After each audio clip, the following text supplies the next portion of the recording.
Hello, everybody. Welcome to the Art of Tracking radio show. Tracking is still alive and well. Join us as we interview master trackers from around the world. We'll hear their stories, their secrets. So tune in and enjoy all you hear. Welcome.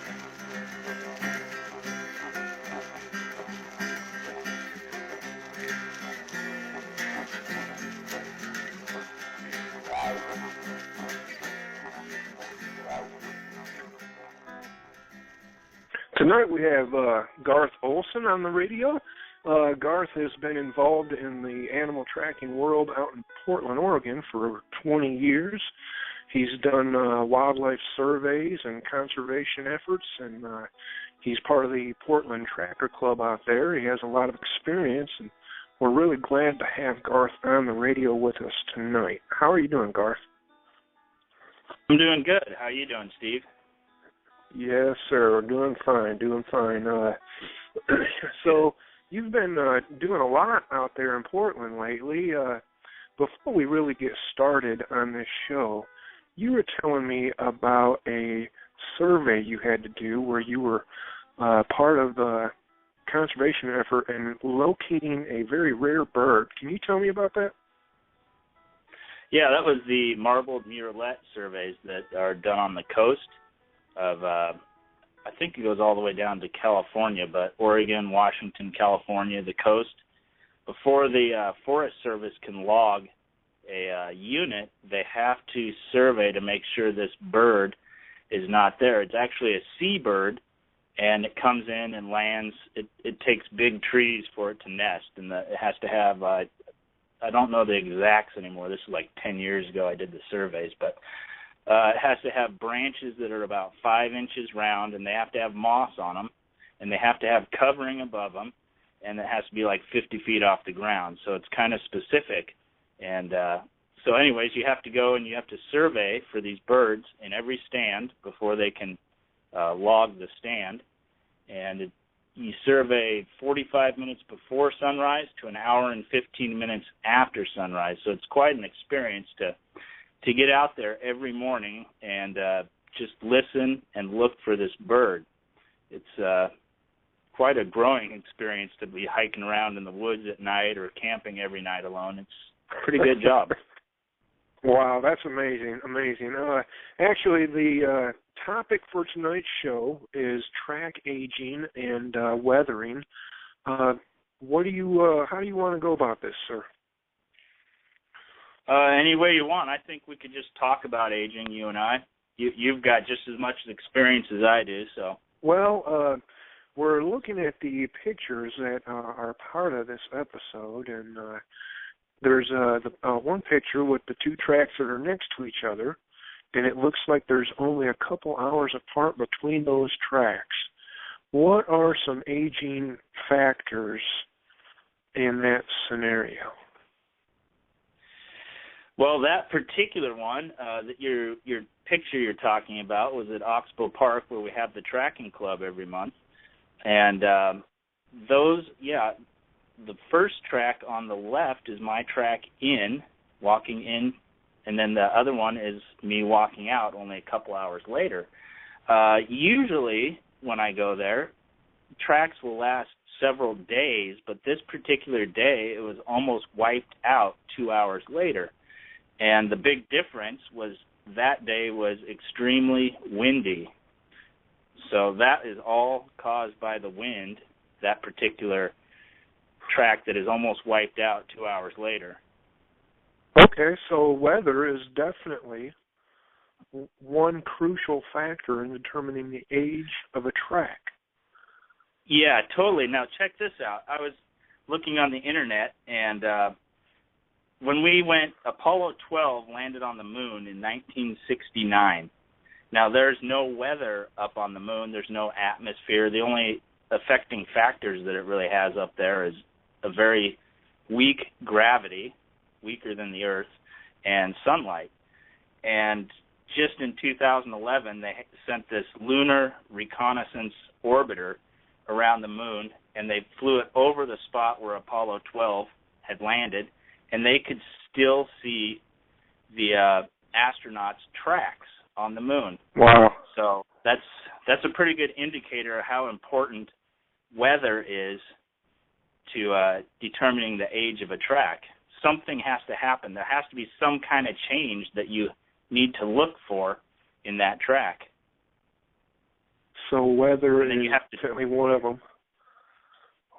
Yeah, weathering is a big one.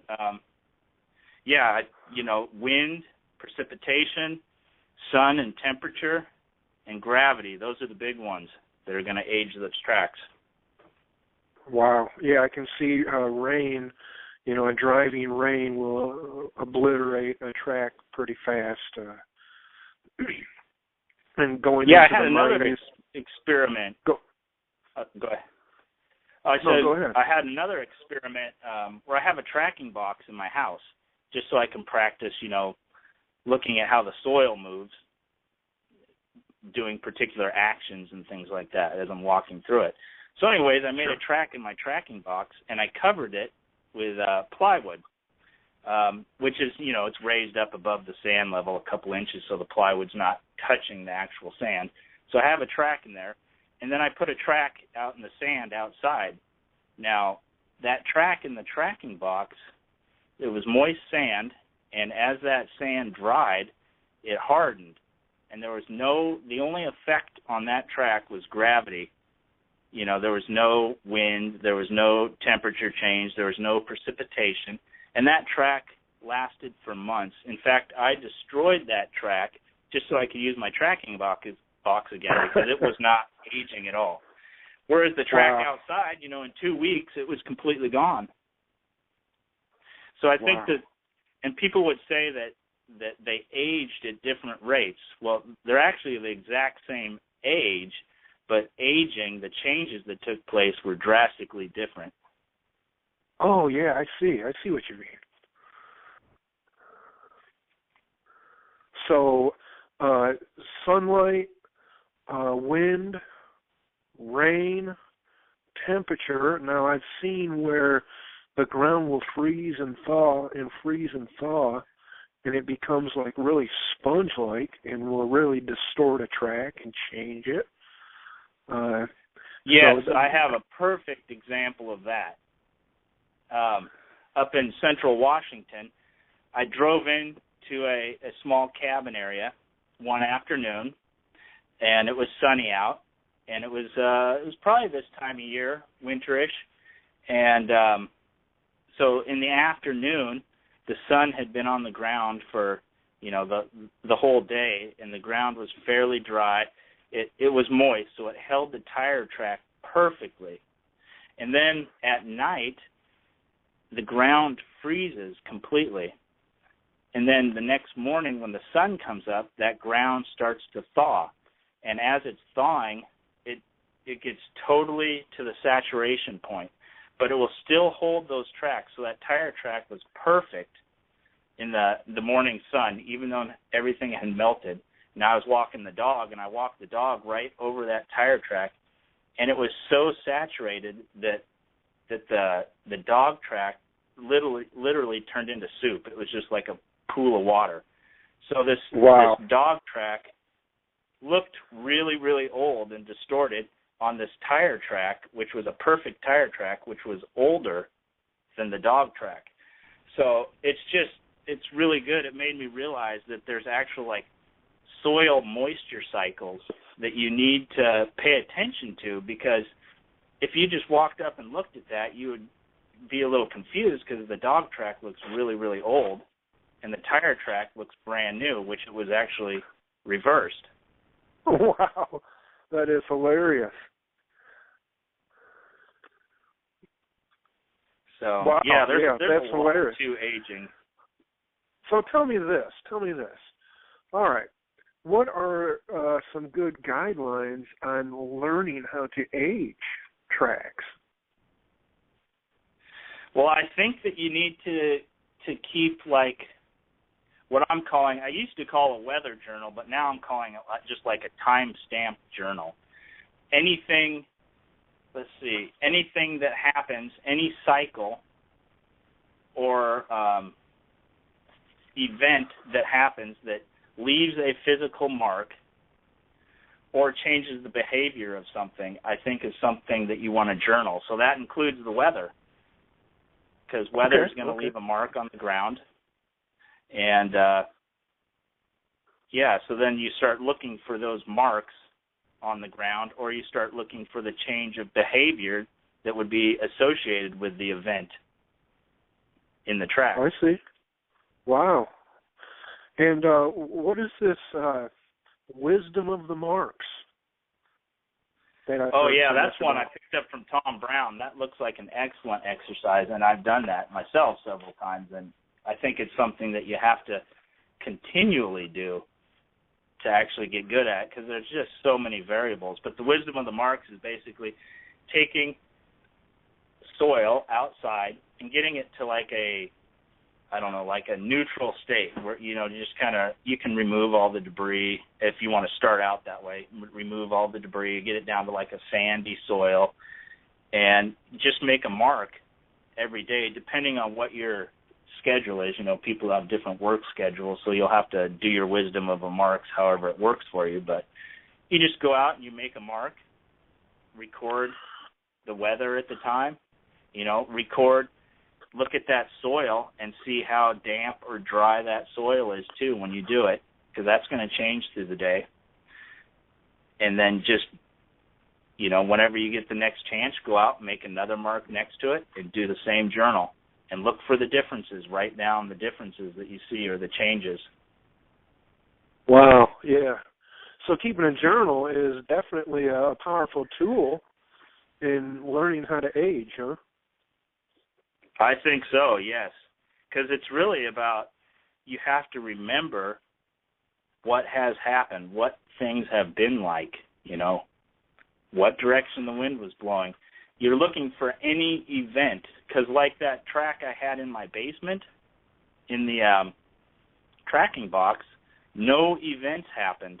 So that track, I really had no way of aging the track. I mean, how could I tell? The only event that happened was the sand drying, and that could have happened in a day or two. And after that, how would I tell if that track is 1 week old or 3 months old? I mean, it didn't look like a grain of sand had moved. So you have to journal the events, any event in your environment that will cause a mark or a behavior change. Wow. Which is the weather. The weather is huge. It is a very huge deal. Not only will rain age a track, but if the track was made right after a rain and the track was made in a nice wet soil, as that soil dries, it distorts the track, and the track degrades going back that way as well, doesn't it? Yeah, totally. And I do a lot of my tracking along the Columbia River and the Sandy River, and there's nice sandy shores and stuff. And on the Columbia River, it is also affected by the tides there. So you get these tide cycles that you can age things quite well through. I remember once being out there and I was walking along the beach, and there was coyote tracks that went right up to the water, and the tide was going out at the time. So, and a boat had gone by, not 15 minutes before. So I know those boats caused pretty big waves. So I knew there was no way that those tracks were older than 15 minutes. So I actually got to see that coyote when I was walking around, but he was over in the log jam, and it was just for a second, then he ran off. But yeah, that was really cool to just have that awareness, like, oh, a boat just passed 15 minutes ago. These are super fresh.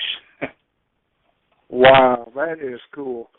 Me and you had a chance to trail and track one day out there in Sauvie Island, and as far as I remember, it was a beautiful morning, and as we were just wandering gently along, looking at these very, very fresh deer tracks, we saw an eagle overhead, and it landed right by us. That was really cool. Yeah.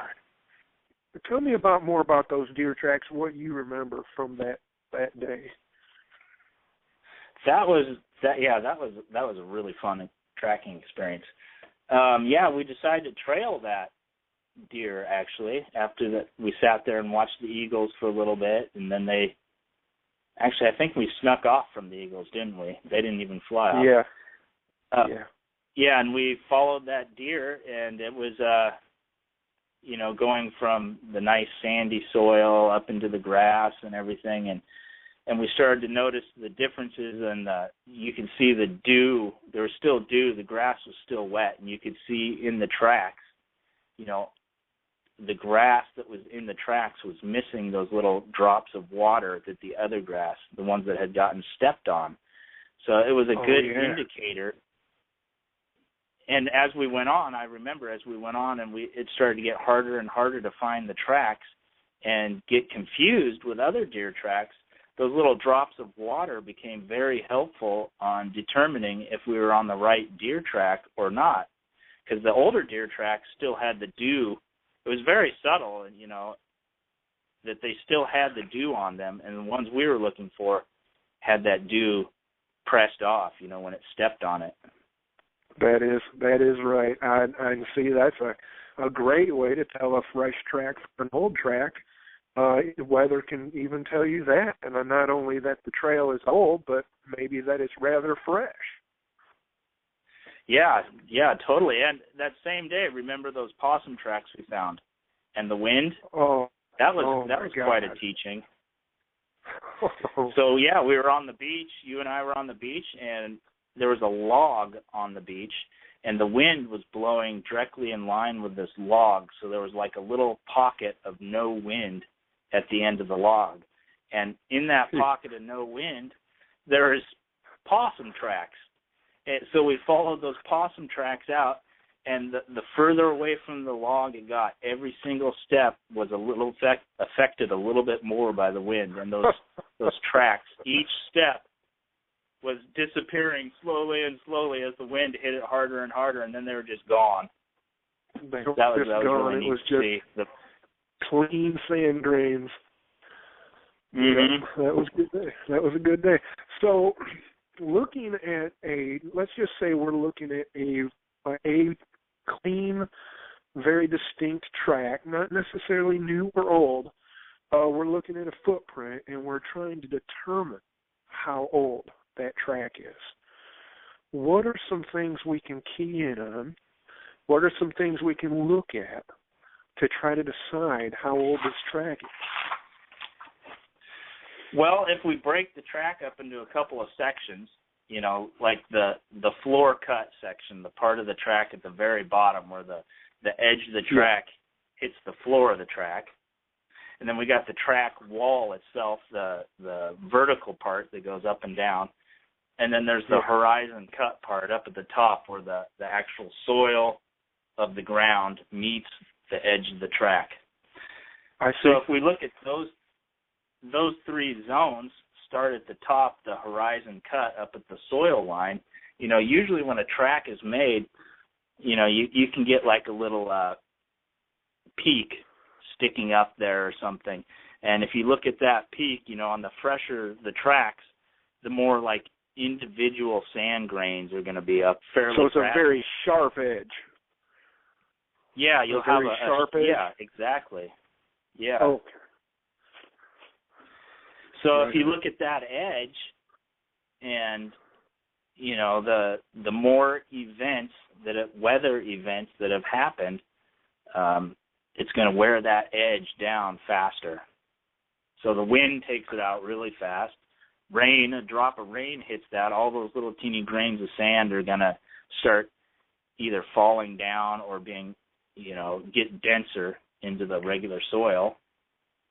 And then you have the track wall, and it's pretty fresh. And is it, depending on the weather, you got to look at the weather on the track wall. And the floor cut down at the bottom is usually where, like, debris, will gather. So a fresh track, Oh, yeah. you're not going to have a whole lot. You're not going to have a whole lot of debris down in the bottom of the track, other than what fell in as the track was moving through that track. But as more time goes on, the wind happens, little things blow and get stuck down in that floor cut area. So the more debris, Okay. and out at Sauvie Island, I've noticed that a lot, as because in the afternoons it gets a little windy out there sometimes. So you'll see these human tracks. I can follow them sometimes in where it's protected from the wind, so I can see really clear tracks. And as it goes into the wind, the older they are, I start to not even see the tracks at all. All I start to see is like where darker debris has gathered in the heel and the toe. You start to just see these wow. darker patterns on the ground. So and that's the track's great like totally erased. Yeah, the track's like totally erased. There's no track wall or anything that you can really see. You just see these little darker patches where the debris has gathered. That's outstanding. Yeah, that's pretty good. That's a great tip to look for, man. I appreciate that. Yeah. I really, that was fun. All right, so let's say we've been looking at this track. The edges are clean, sharp, if you will. The walls have fallen in a little bit, and there's maybe a little debris in it. There was no rain. It didn't really freeze the night before, so that sharp edge is really telling us a lot. I see that now. Yeah. Yeah, and another thing, if you're in like clean sand or certain soils, you'll get a lot of little cracking right along the edge up there also, of where the horizon cut area is and just a little bit outside of the track. You'll get little fissures that look very, very delicate, like little grains of sand in the fissure sticking out. Like, wow. So the less amount of those there are, probably the older it is, because those are really fragile, and as the wind starts to go over them, just little teeny grains of sand will start filling up those little cracks, and they'll be gone. So if you see those little teeny, if you see little cracks around the track that look really fragile, that's a good sign that it's probably still pretty fresh. Well, I know that's a part of the whole pressure release system, and that's another phone call. But that's a great tip. Watch for those fissures, man. That's a great call. So we're down to 6 minutes. I'm trying to figure out if there's anything we didn't cover. And the tips that I've gotten from you today is those the fissures around the track. They will definitely tell you if it's fresh or old. And as the track fills in, there will be debris in the bottom of the track. And even when that track is completely gone, you'll still see discoloring. Yes. Okay. And one other thing. Go ahead. Also, the edge of the horizon cut, the sharpness of it will tell a lot. Okay. Yes. I was just jotting that stuff down for my studies, sir. Go ahead. Yeah. It's a lifetime of studies, and it's still, when you don't have any events happening as far as, the weather's changing very subtly or whatever, it can be really hard. Things, if there's no wind or rain, it gets really, really subtle to try to see those differences. That's where that wisdom of the marks. Yeah, you really got to get in there and look at like individual little grains of sand and see if they're like balanced up there or, very subtle stuff. I have actually unless seen you have grains. big weather things. Yeah. those sands of grain will actually line up just like wooden blocks. It's amazing. Yeah. Well, yeah. Well, so, I guess. Let me tell you this. I had a fun little thing with aging. Many years ago, cool. I stayed on this island out in the Columbia River that's got like a mile long of sandy beaches. And one night, I could see, it was in the middle of the night, thunder woke me up. And I was sitting there laying on the beach, and then this rain rolled over. I was underneath a tarp. And after this rain, the thunder and lightning was right on top of the island, basically. It was just banging. The rain had totally stopped, though, and the thunder and lightning came, and it freaked me out. I ran into the forest. I had a debris shelter in there, and I got into the debris shelter, and I was like, dang, I was like plugging my ears. It was so loud. And the next morning when I got up, I went out there, and I was looking at my tracks and stuff, and I found Coyote's tracks out on the beach also. And it was fun to see his tracks. He was like moving in his normal trot, and then he just took off in a gallop, and I'm like, what's he doing? And I realized there was no rain in his tracks, and I'm wondering if if he was running also, because the thunder just scared the crap out of him. He's out there on the beach, and the thunder was so loud I was plugging my ears. So, anyways, it kind of rocked. Yeah, I'm sure they get. I'm sure that frightens them just as much as, if not even more than us. It's amazing. Yeah, but see, I was able to use the rain also because he had no drops of rain in his track, so I know that happened because the rain came through first, and then there was this thunder and lightning, and there was no rain during that. And so, anyways, that was kind of a little aging thing. Yeah, that's great. That rain is definitely a very powerful tool that we have in the world of aging tracks. And I want to thank you, Garth Olson, for making it here and sharing your stories with us. And I know you're probably going to get right back out there on the trail when we get done here, sir.